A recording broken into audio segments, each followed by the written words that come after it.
Paul's letter to Philemon. It was written during one of Paul's many imprisonments, and it's actually his shortest letter in the New Testament. But don't let its size trick you. It's actually one of the most explosive things that Paul ever wrote. Here's the backstory that we can piece together from details within the letter.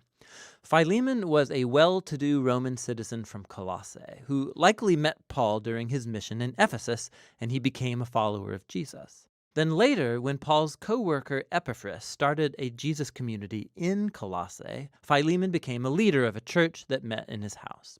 Now, Philemon, like all household patriarchs in the Roman world, owned slaves, one of whom was named Onesimus. And at some point, these two had a serious conflict. Onesimus wronged Philemon in some way. Maybe it was theft, or maybe he cheated him. We don't exactly know. But afterwards, Onesimus ran away. Eventually, Onesimus came to Paul in prison, likely to appeal for help. And in the process, he became a follower of Jesus and then a beloved assistant of Paul. And so Paul finds himself in a very difficult and delicate situation as he writes this letter. He's going to ask Philemon not just to forgive Onesimus and receive him back, but to embrace him as a brother in the Messiah and no longer as a slave. Here's how he does it. Paul opens with a prayer, first praising Philemon and thanking God for the love and faithfulness he's shown to Jesus, to his people.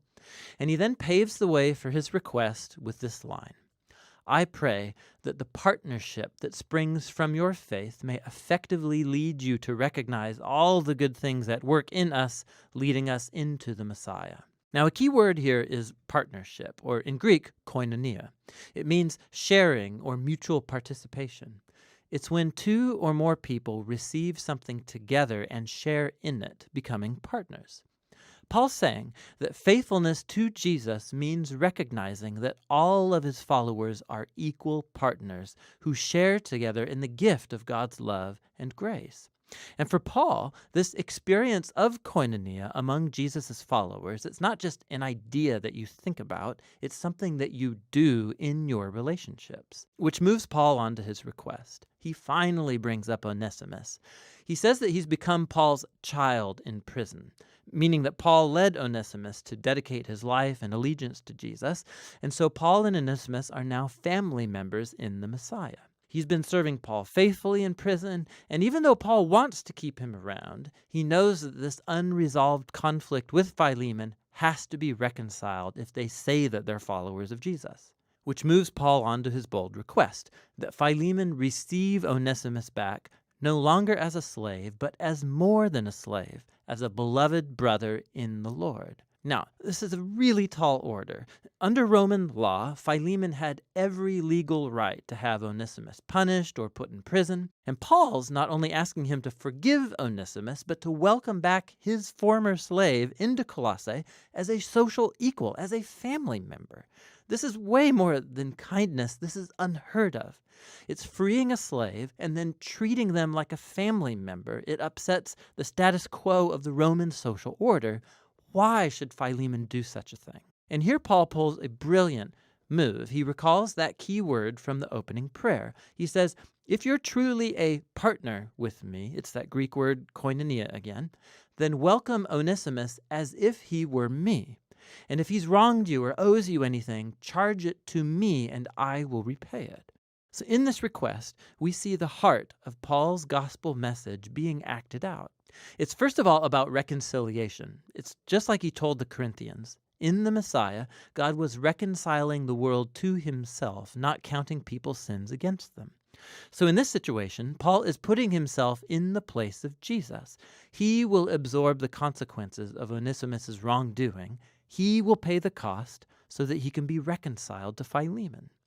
But Paul's message was about more than just a legal transaction. It's also about koinonia. Onesimus and Philemon and Paul are all equals before God. They all share the same need for forgiveness. And so the ground is level before the cross, which means that Philemon and Onesimus can no longer relate to each other as master and slave. They're family members. They're brothers in the Messiah.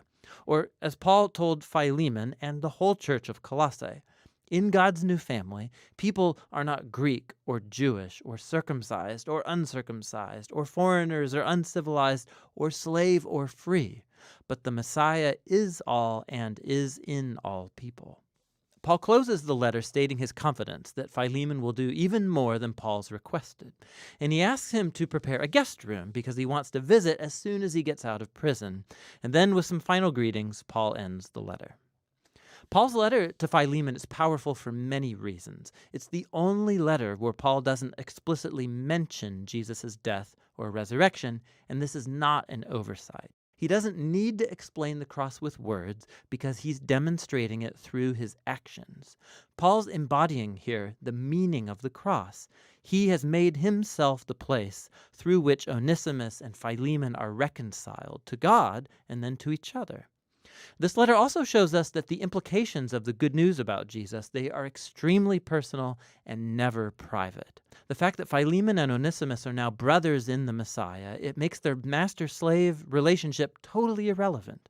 The family of Jesus' people is the place where all are equal recipients of God's grace. It's a new kind of society, or a new humanity, as he called it in the letter to the Colossians, where people's value and social status, it's not defined by race or gender or social or economic class. In the Messiah, there are simply new humans who are equal partners, who share together in God's healing mercy through Jesus. And that's what Paul's letter to Philemon is all about.